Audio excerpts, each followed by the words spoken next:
What if the most powerful healing foods on the planet weren't discovered by modern science, but were consumed thousands of years ago by the healthiest people who ever lived? Most people have no idea that while we're tracking macros and chasing the newest diet trend, the Bible was already pointing to specific foods that science is now proving can fight disease, reduce inflammation, and transform your health at the cellular level. These aren't merely spiritual symbols, they're nutritional powerhouses with real clinical research supporting them. And today, I'm going to walk you through 20 of them that will completely change the way you eat and heal. Stick around because number 13 on this list was so rare and prized in biblical times that kings literally used it as currency. Nutritionists now say it's one of the most nutrient-dense foods ever examined. And number 20 was referred to as the gift of God in ancient scripture. Modern oncologists are stunned by what it does to cancer cells. If you want ancient wisdom backed by modern science delivered to you every week, hit that subscribe button right now because you won't want to miss what's coming. All right, let's dive in. Here are 20 biblical superfoods that will heal you, ranked from extraordinary to absolutely life-changing. 1. Olive oil, the liquid gold of the ancient world. Let's start at the beginning.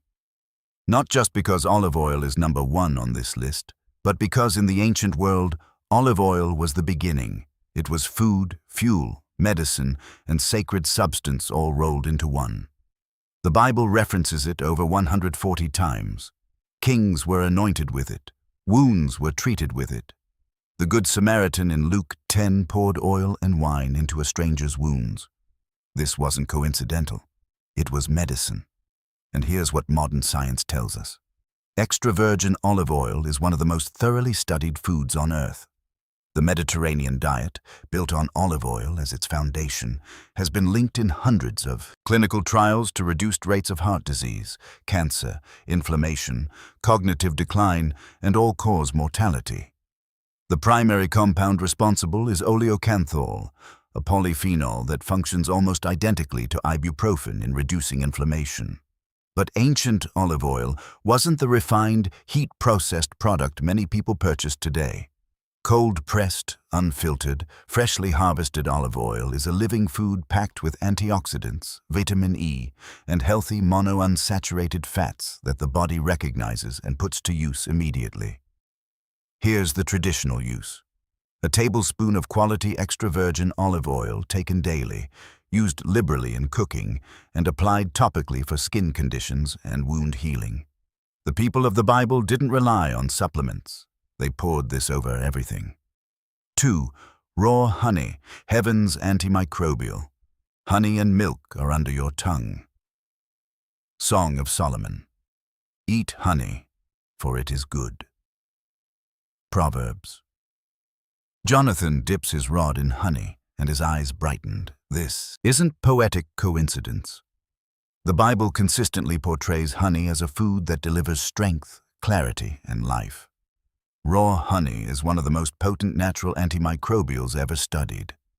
Clinical trials have confirmed it can destroy antibiotic-resistant bacteria, including MRSA, because it generates hydrogen peroxide on contact with tissue, maintains a low pH that kills pathogens, and contains a protein called defensin-1 that actively eliminates bacteria. A specialized variety called Manuka honey is now used in certified wound dressings in hospitals around the world. But here's the critical word: raw. The moment you heat honey above about 40 degrees Celsius, you begin breaking down the enzymes and beneficial compounds that give it its medicinal properties.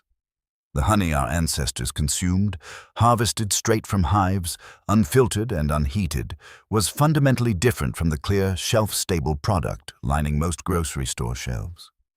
The traditional use is simple. Raw honey applied to wounds to prevent infection and speed healing. A spoonful at the first sign of a sore throat.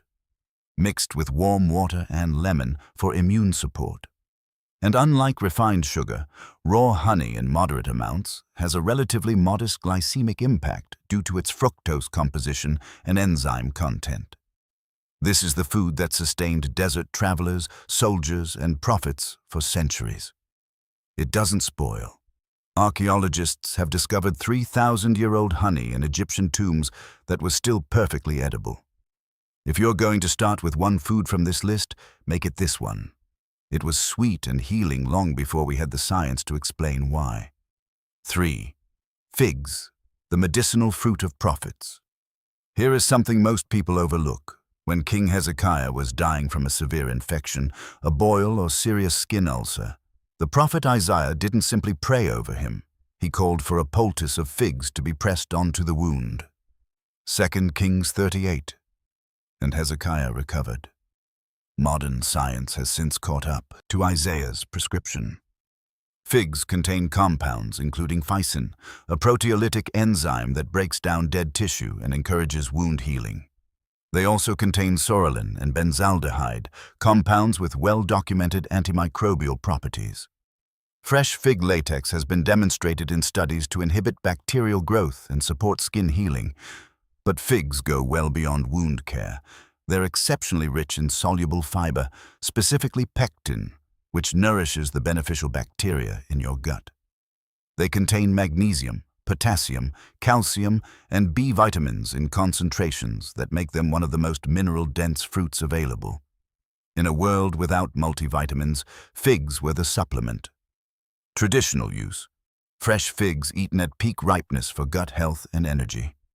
Dried figs year-round for lasting nutrition. And the ancient poultice practice of applying mashed fresh figs to inflamed skin deserves far more modern investigation than it has received. 4. Dates, the original energy bar. If you were a soldier, a trader, or a pilgrim making your way across the ancient Middle East, dates kept you going.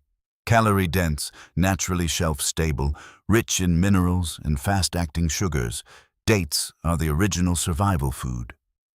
The date palm is referenced more than any other fruit tree in the Bible and the Quran combined. It wasn't celebrated for its appearance. It was celebrated because it fed people. Dates contain natural sugars, glucose and fructose, that move into the bloodstream quickly and deliver rapid energy. But unlike refined sugar, they arrive packaged with fiber, magnesium, potassium, copper, manganese, and B vitamins. Research shows dates can improve iron levels, support bone density, and even offer benefits during labor for pregnant women. Multiple clinical trials have found that women who ate dates in the final weeks of pregnancy experienced significantly faster and smoother deliveries. Dates also carry polyphenols and antioxidants that reduce inflammation and guard against oxidative stress. The tannins in dates have antimicrobial properties. Even the pits were ground up and used medicinally in traditional Arabic medicine. The traditional use is refreshingly straightforward. Eat them. 3 to 5 dates as a quick energy source, a natural sweetener in cooking, or a way to break a fast. There's a reason Ramadan fasting is traditionally broken with dates. The body absorbs them quickly and gently after a period without food. 5. Pomegranates, the antioxidant king.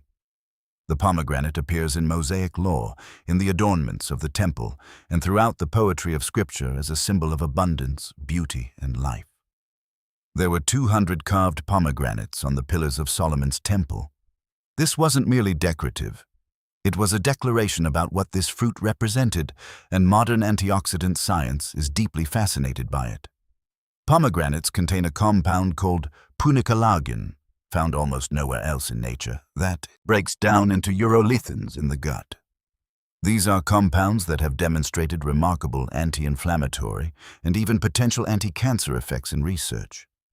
Pomegranate juice has been shown in clinical trials to reduce blood pressure, lower LDL oxidation, improve arterial health, and bring down inflammation markers like CRP.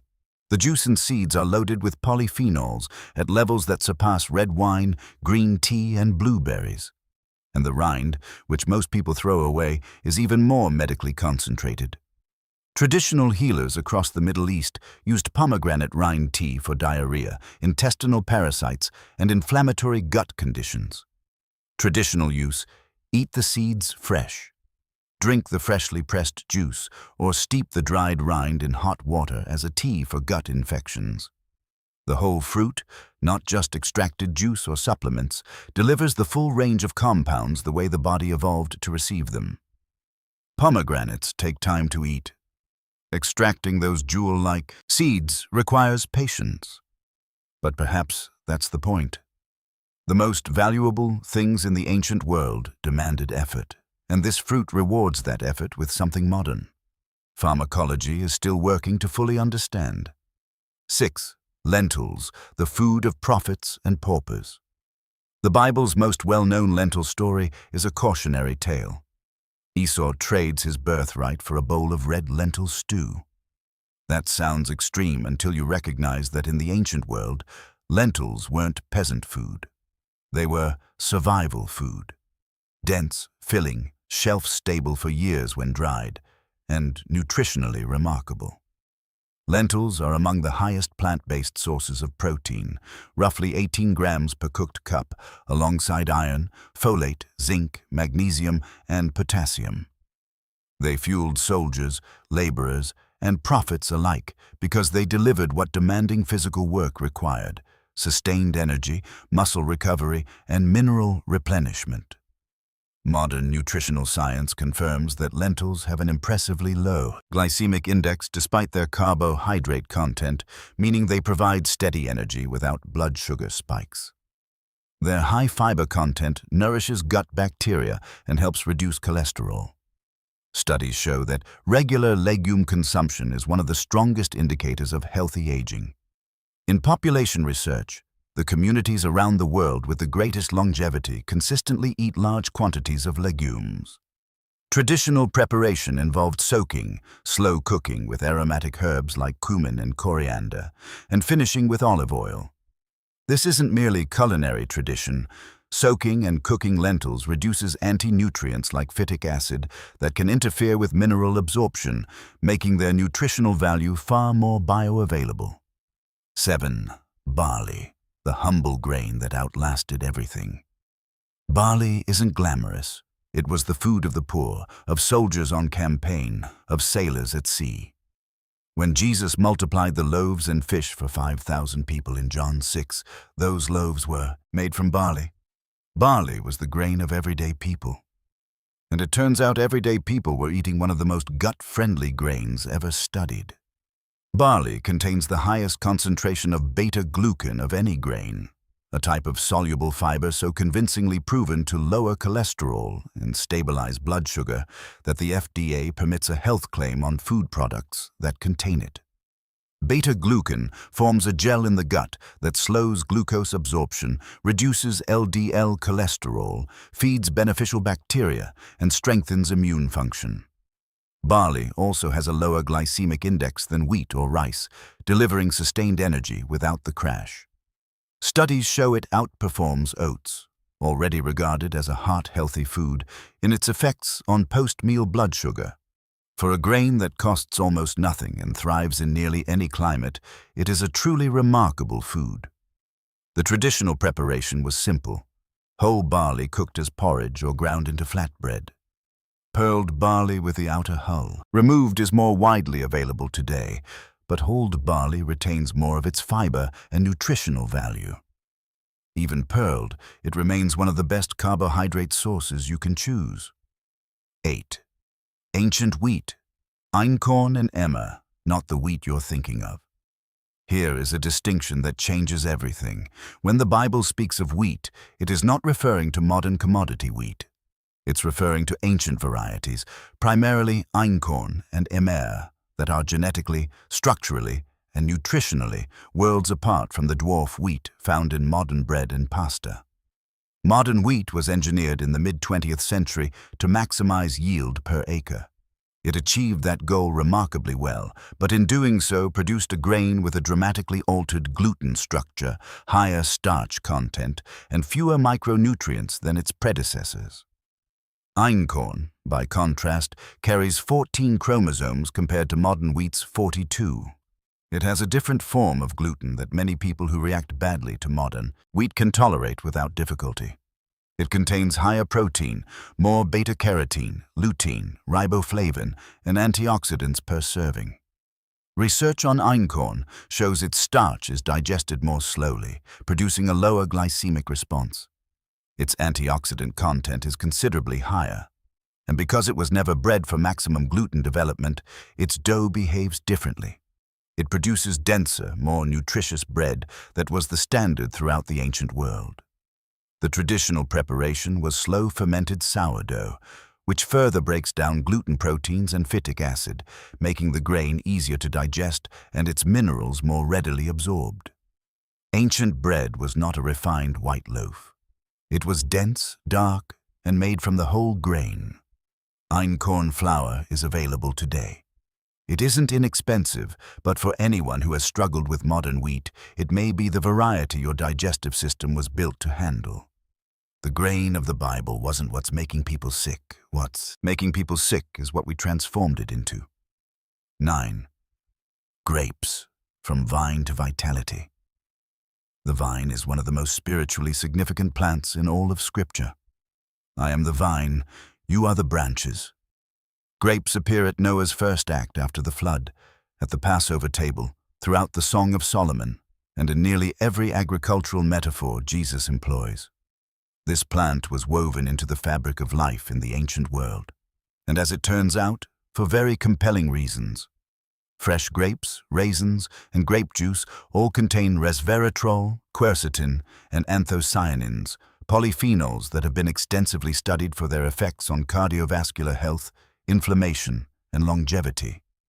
Resveratrol in particular activates sirtuins, proteins linked to cellular repair and extended lifespan, and has been among the most exciting compounds in aging research for the past 2 decades. The skin and seeds of grapes hold the highest concentrations of these compounds. Fresh whole grapes eaten with their skin deliver fiber, potassium, vitamin C, and vitamin K alongside these polyphenols. Raisins concentrate the sugars and minerals, but lose some of the more volatile compounds. Each form has its purpose. Traditional use across the ancient Middle East meant fresh grapes in season, raisins year-round for sustained energy and portable nutrition, and grape leaves used as food wrappers and applied medicinally for inflammatory conditions, a practice still found in Mediterranean cooking today. 10. Wine in moderation, the ancient medicine. This one calls for careful handling because it requires nuance. The Bible does not offer blanket praise for wine. It also cautions against excess. But it does consistently treat wine, used thoughtfully and in moderation, as medicine. Use a little wine for your stomach's sake, Paul advises Timothy in 1 Timothy 5:23. The Good Samaritan pours wine into wounds as an antiseptic. This was not figurative. Diluted wine, which is largely how the ancient world consumed it, carries genuine antimicrobial properties. Studies have shown that wine at moderate concentrations eliminates common gut pathogens, including E. coli and Salmonella, more effectively than an equivalent amount of pure alcohol. In a world without water purification, a small amount of wine mixed with water was genuinely protective. And the polyphenols in red wine, particularly resveratrol and proanthocyanidins from grape skins, have been the focus of decades of cardiovascular research. The so-called French paradox, low rates of heart disease in spite of a rich diet, has been partly attributed to red wine consumption. Controlled studies show moderate red wine intake is associated with improved HDL cholesterol and reduced platelet aggregation. The operative phrase is moderation. 1 small glass of quality red wine with a meal, within the context of a whole food diet. The way people actually drank in the biblical world, diluted alongside food as part of community, is a very different picture from modern alcohol culture. This is one food where context of consumption matters just as much as the food itself. Use it the way Scripture describes, sparingly and purposefully, as medicine. It belongs on this list. Used carelessly, it does not. Let me pause here for a moment because a lot of people ask me, this is all well and good, but where do I actually find this stuff? The genuine versions, not the watered-down supermarket substitutes. That's exactly the right question, and it matters more than most people appreciate. Because here's the reality. A lot of what gets sold today under the names of these foods isn't actually what the Bible was describing. Most commercial olive oils are blended with cheap seed oils and never cold-pressed. Most honey has been heated, filtered, and stripped of its enzymes. It's essentially flavored syrup. And if you're hoping to grow your own biblical foods from seed, finding heirloom varieties at a big box garden center is a real challenge. So I did the legwork. I found the sources I genuinely trust and linked them all in the description below. Now let's get back to the list, because we're just arriving at the entries that will truly surprise you. 11. Fish, the omega-3 covenant.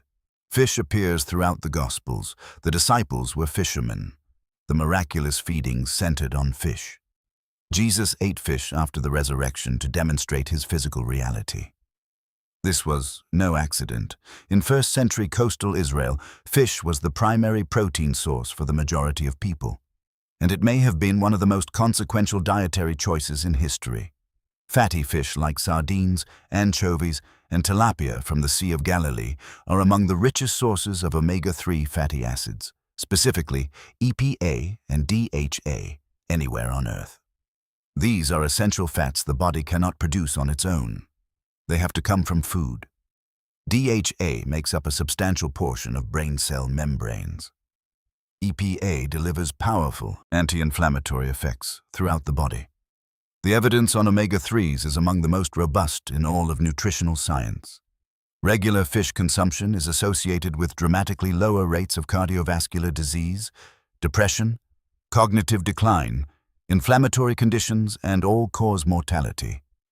Populations that eat fish regularly, Mediterranean coastal communities and Japanese fishing villages, consistently outperform their inland counterparts in health outcomes. And the fish of the biblical world were eaten whole, simply grilled over charcoal as Jesus prepared them in John 21. No batter, no processing, no seed oil frying that would strip out the omega-3 content. The nutrition was preserved because the preparation stayed simple. 2 to 3 servings of fatty fish per week is the recommendation from modern health guidelines. The people of the Gospels ate it because it was what they had. It just happened to be one of the most powerfully health-promoting foods on the planet. Sometimes the simplest diets turn out to be the wisest ones. 12. Goat's milk, the probiotic of the promised land. The land flowing with milk and honey was not flowing with pasteurized, homogenized, vitamin D-fortified cow's milk. It was flowing with the milk of goats, a fundamentally different food that the human digestive system processes very differently. Goat's milk has smaller fat globules and a distinct protein structure compared to cow's milk. Its primary protein is A2 casein rather than the A1 casein found in most commercial cow's milk, which many researchers believe is more compatible with human digestion. The fat particles in goat's milk are naturally homogenized. They don't separate and require no industrial processing.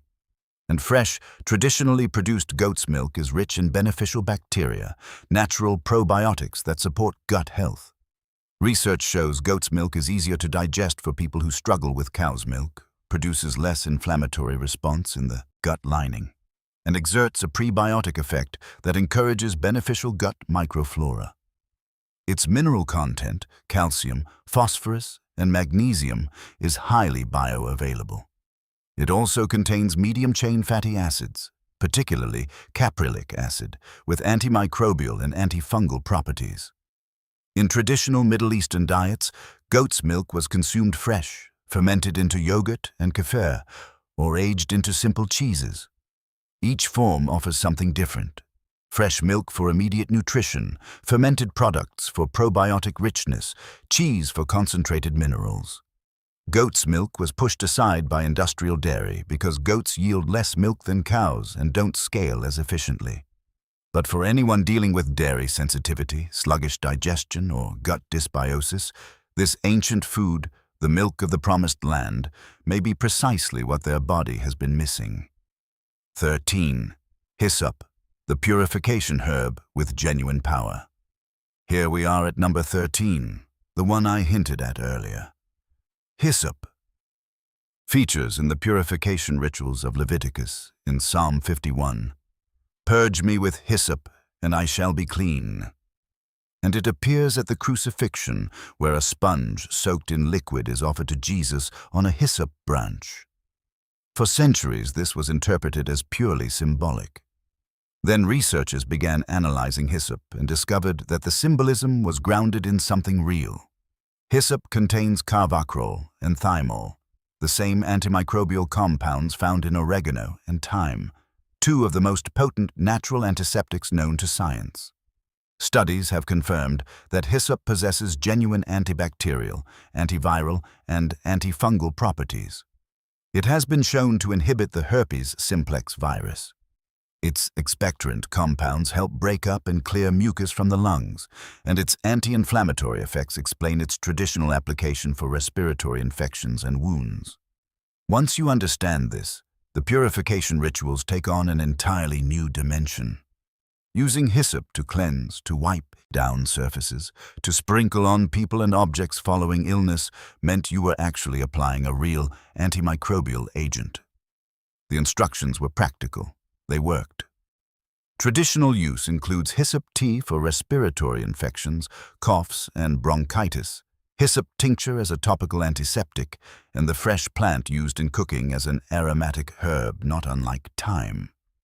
The flavor is strong and slightly bitter, a quality common to many medicinal herbs that signals active compounds. Hyssop faded from mainstream herbal medicine, written off as a decorative biblical herb, but the science is unambiguous. This small plant was doing meaningful work in the ancient world, and it still can today. 14. Cumin, named by Jesus himself. This is the only spice on this list directly referenced by Jesus. In Matthew 23:23, he takes the Pharisees to task for meticulously tithing even their garden herbs, mint, dill, and cumin, while disregarding justice and mercy. The fact that cumin was subject to tithing tells you everything about how it was valued. You tithe things of genuine worth. Cumin has been used medicinally for at least 4,000 years across the Middle East, India, and North Africa for digestion, blood sugar, and infection, and modern research has validated every one of those traditional applications. Cumin contains a compound called cuminaldehyde that has shown antimicrobial activity against a broad range of bacteria and fungi. Studies indicate cumin can reduce fasting blood sugar and improve insulin sensitivity in people with type 2 diabetes. It stimulates bile production and digestive enzyme activity, easing bloating and enhancing nutrient absorption. It's also a meaningful source of iron. Just 3 grams of cumin delivers roughly 20% of the daily iron requirement. Perhaps most compelling is the preliminary evidence from animal studies pointing to potential anti-cancer properties and memory protective effects. The ancient world drew on it heavily and intuitively. Modern science is steadily confirming the reasons why. Traditional use: ground cumin in cooking, toasted cumin seeds in breads and stews, cumin tea for digestive discomfort. This was simultaneously a daily food and a medicine in biblical households. The fact that Jesus brought it up in his teaching was no accident. In the ancient world, even a modest herb garden was a genuine medicine cabinet. 15. Coriander, the detox herb woven into bread. When God provided manna in the wilderness, Scripture describes it this way: it was like coriander seed, white. Whether that's a precise botanical identification or simply a visual comparison, coriander seed appears in the most miraculous food story in the entire Bible. That's significant. Coriander seed, the dried fruit of the cilantro plant, carries a deep medicinal history across Egyptian, Persian, and Israelite cultures. It was found among the contents of Tutankhamun's tomb. It was employed in ancient medicine for digestive complaints, anxious nerves, and inflammatory pain. Modern research has found that coriander seed has real anxiolytic effects. Animal studies suggest it reduces anxiety at levels comparable to pharmaceutical diazepam in certain models. It contains anti-inflammatory compounds, including linalool and flavonoids, demonstrates antimicrobial activity, and one of its most intriguing modern applications involves heavy metal detoxification. Preliminary research suggests cilantro and coriander can help draw mercury and other heavy metals out of body tissues. Its digestive benefits are well established. Coriander seed tea has been used for centuries to address gas, bloating, and intestinal cramping, and studies confirm it reduces intestinal spasms and exerts carminative effects. Traditional use: ground coriander seed in bread, stews, and spice blends. Coriander tea for digestive discomfort, and fresh cilantro leaves used liberally in cooking as both flavor and functional food. It was a fixture of biblical cuisine for the same reason it appears in traditional kitchens around the world today. It made food taste better and left people feeling better afterward. 16. Garlic, the food the Israelites wept for. This is one of the most emotionally vivid food references in all of Scripture. While wandering in the wilderness, subsisting on manna alone, the Israelites reach a breaking point and weep. And among the foods they specifically grieve is garlic. Numbers 11-5. We remember the fish we ate in Egypt at no cost, the cucumbers, the melons, the leeks, the onions, and the garlic. They missed garlic so intensely it moved them to tears. And once you understand what garlic actually does, that grief makes complete scientific sense. Garlic is one of the most thoroughly researched foods in all of nutritional medicine. Allicin, the compound released when garlic is crushed or chopped, is a broad-spectrum antimicrobial active against bacteria, viruses, fungi, and parasites. Clinical trials have demonstrated that regular garlic consumption reduces both the frequency and severity of colds and flu. Multiple studies confirm it lowers blood pressure and LDL cholesterol, reduces platelet aggregation, and offers documented liver protective effects. Raw, freshly crushed garlic is the most potent form. Allicin is volatile and breaks down with heat. Traditional medicine across the Middle East and Mediterranean region used garlic in every conceivable way. Raw in dressings and preserves, cooked into stews, infused in oil, and even placed in the ear canal to treat ear infections. Egyptian medical papyri reference garlic in more than 20 distinct medicinal preparations. 17. Onions, the prebiotic king of biblical kitchens. Listed right alongside garlic in Numbers 11, in the Great Lament of the Wilderness. Onions were a dietary staple across every level of ancient society. Egyptian laborers who built the pyramids were partially compensated with onions and garlic. Pharaohs were buried with them, and the science reveals exactly why they were so prized. Onions are among the richest dietary sources of quercetin, a polyphenol with potent anti-inflammatory, antihistamine, and antioxidant properties. Clinical trials have shown quercetin reduces blood pressure, suppresses inflammatory pathways, and may ease allergy symptoms.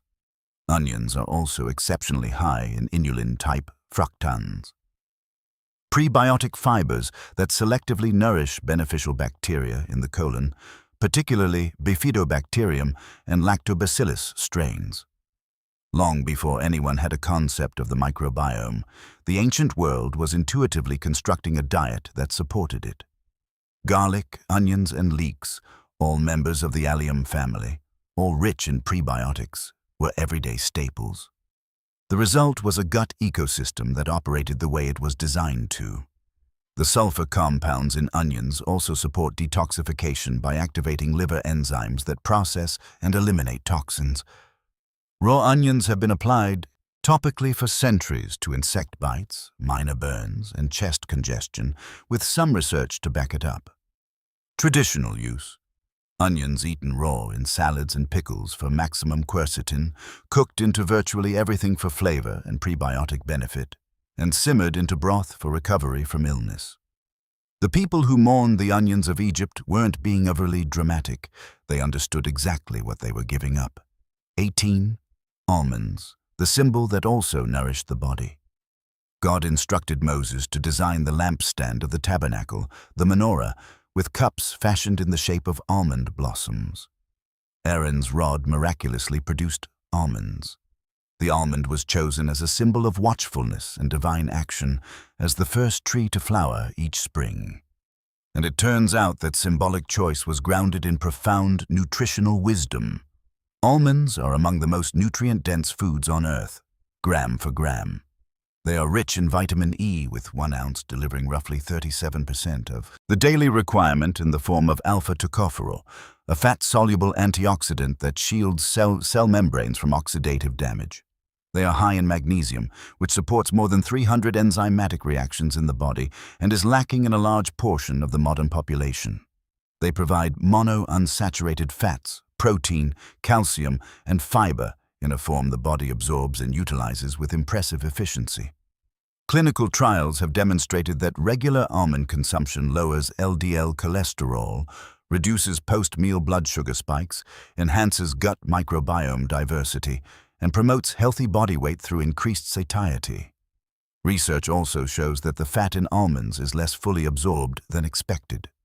The cellular wall structure allows some of it to pass through the gut intact, feeding bacteria rather than being deposited as fat. Traditional use was uncomplicated. Raw or lightly roasted almonds as a daily food, almond paste in cooking and medicine, and pressed almond oil for skin and wound care. The ancient world had discovered a near-perfect food and honored its blossom in sacred architecture. 19. Pistachios, the nut of patriarchs. When Jacob sends his sons to Egypt to purchase grain during the famine, he tells them to bring along gifts for the Egyptian official in charge. Pistachios make the list.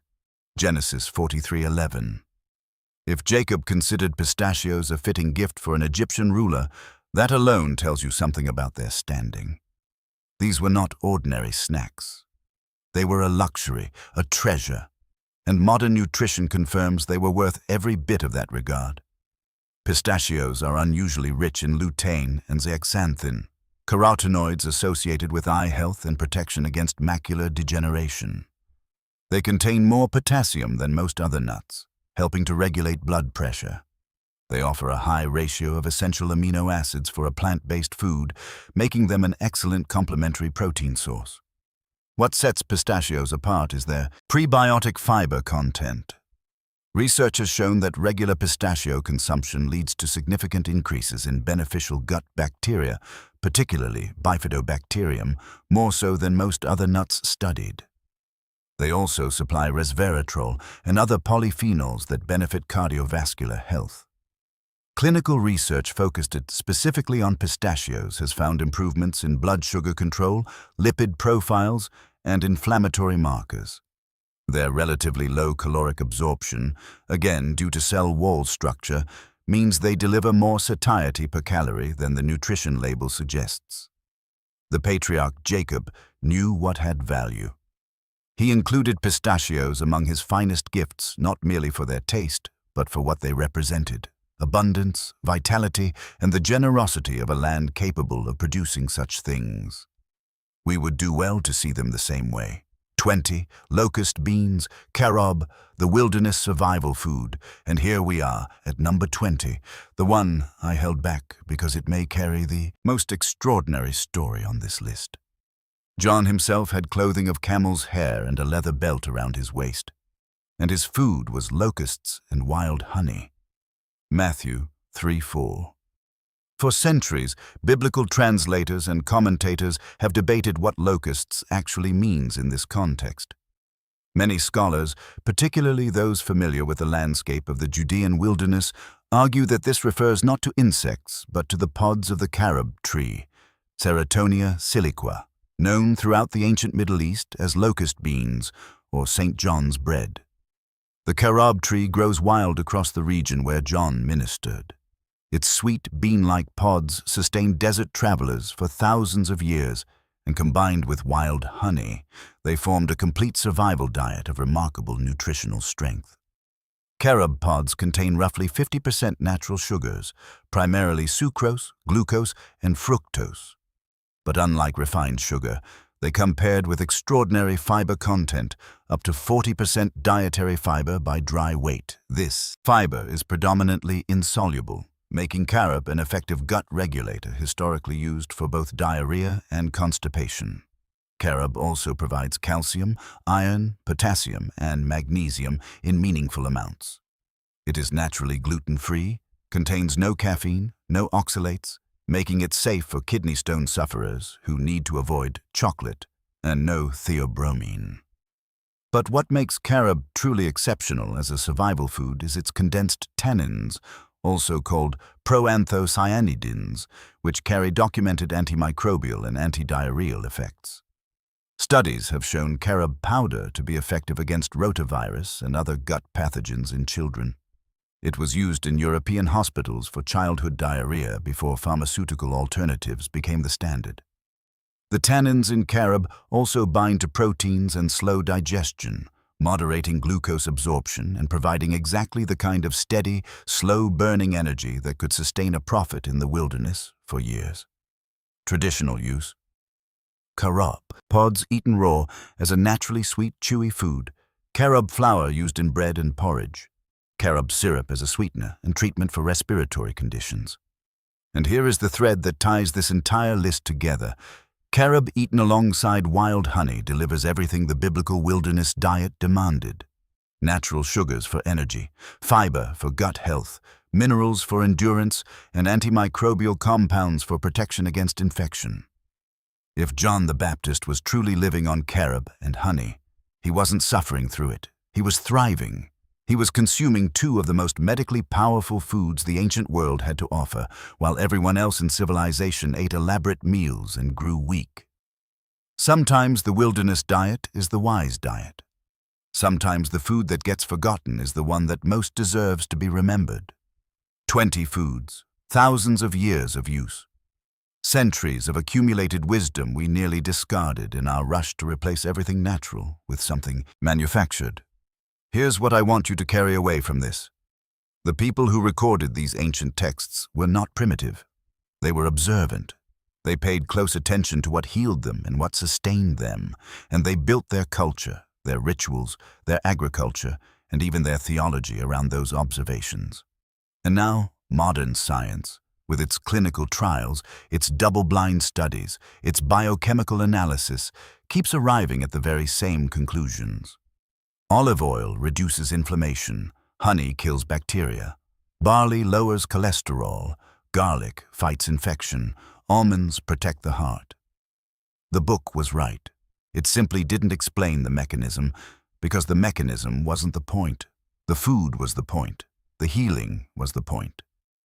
Before I let you go, I want to make sure you have a genuine path forward, because information without action is just entertainment. Everything we covered today is within your reach. But, and I cannot emphasize this enough, quality matters enormously with these foods. The gap between medically active raw honey and the bear-shaped bottle on the grocery store shelf is not a minor difference. It's the difference between food that heals and food that merely tastes similar. The same applies to olive oil, to ancient grains, to every item on this list. So here's what I've put together for you in the description. For the foods themselves, I've linked to the specific brands and sources I trust for the highest quality versions of everything we talked about today.